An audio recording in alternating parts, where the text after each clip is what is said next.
আসসালামু আলাইকুম, welcome to Urmi's kitchen. সবাই কেমন আছেন? নিশ্চয়ই ভালো আছেন। আল্লাহর রহমতে আমরাও ভালো আছি। আজ একটা চাটনির রেসিপি আপনাদের সাথে শেয়ার করব। খুব মজার একটা চাটনি। এখন রেসিপিটা আপনাদের সাথে শেয়ার করছি। এখানে মূলা দিয়ে চাটনি বানাবো, সেজন্য মূলাকে আমি ধুয়ে নিয়েছি। আর এখন একটা গ্রেটার মেশিনে গ্রেট করে নিব। অফ ক্যামেরাতে গ্রেট করে নিয়েছি মূলাকে। আর এখন মূলা থেকে দেখুন কীভাবে পানি বের হচ্ছে, আর এই পানিটা আমি ফেলে দিব।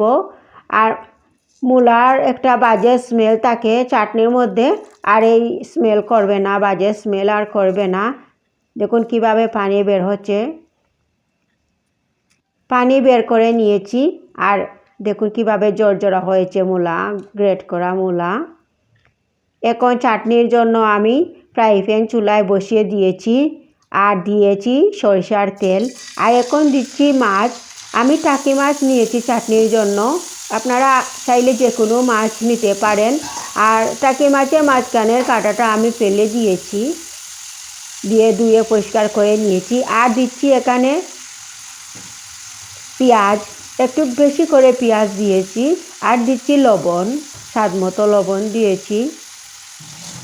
আর যে কোনো চাটনির মধ্যে যত পেঁয়াজ বেশি হয় আসলে খেতে খুব ভালো লাগে। এখন নেড়ে চেড়ে দিয়ে মাছটাকে আমি সিদ্ধ করে নেব। কিছুক্ষণ রান্না করার পর এখন আমি দিয়ে দিচ্ছি গ্রেট করা মূলা।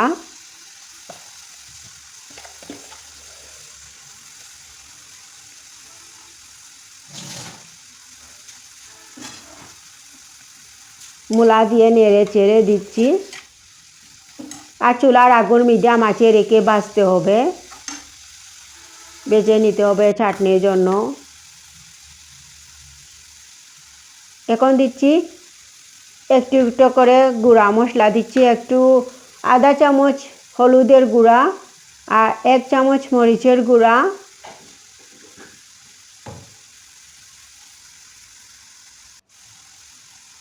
আর একটু পাঁচফোড়ন দিয়েছি।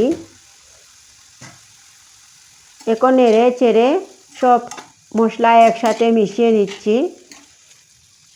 এভাবে আসলে চাটনি বানিয়ে খেয়ে দেখবেন। যারা মূলা পছন্দ করেন না, এভাবে চাটনি বানিয়ে খেয়ে দেখতে পারেন, কত মজা হয়।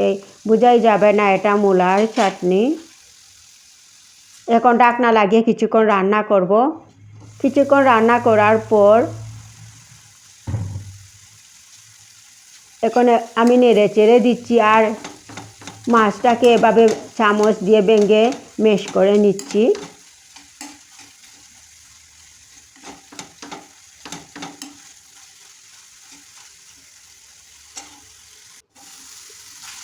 এখন মেশ করা হয়ে গিয়েছে আমার মাছ।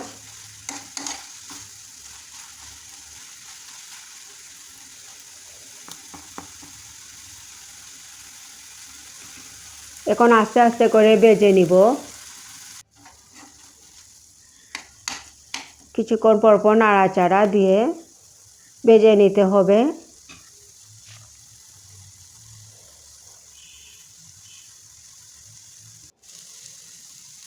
দেখুন আস্তে আস্তে তেল বেরোয়া শুরু হয়েছে। এখন নেড়ে চেড়ে ভেজে নিব, একটু পুরা পুরা করে ভেজে নিব চাটনির জন্য।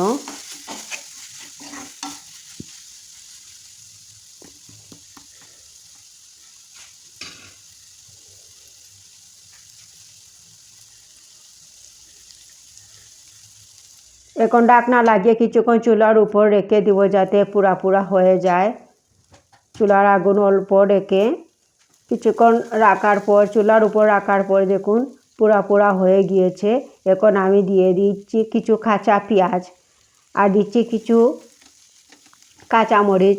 কাঁচা পেঁয়াজ, এ চাটনির মধ্যে কাঁচা পেঁয়াজ আর কাঁচামরিচ কাঁচা খুব ভালো লাগে খেতে। এখন আমি নেড়ে চেড়ে দিয়েছি। এখন কিছুক্ষণ রান্না করব।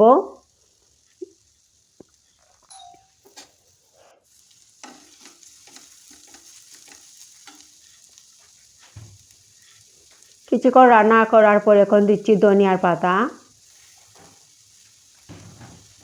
কিছু ধনিয়ার পাতা দিয়েছি, আর কিছু আমার ফলানো গার্ডেনের ফলানো ধনিয়ার পাতা, বিলেতি ধনিয়ার পাতা দিয়েছি, দিয়ে নেড়ে চেড়ে দিয়েছি। আর যত এই চাটনির মধ্যে যত ধনিয়ার পাতা হবে খেতে খুব অন্যরকম লাগবে।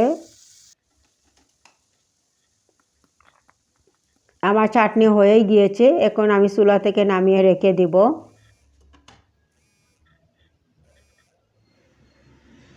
যখন একটা ডিশে নিয়েছি, দেখুন কত মজাদার হয়েছে, খেতে একটা অন্যরকম স্বাদ হয়েছিল। আর এটা মূলার চাটনি করে বোঝাই যাবে না। আমার এই রেসিপি কেমন হয়েছে আমাকে কমেন্ট করে জানাবেন। সবাই ভালো থাকবেন। আল্লাহ হাফিজ।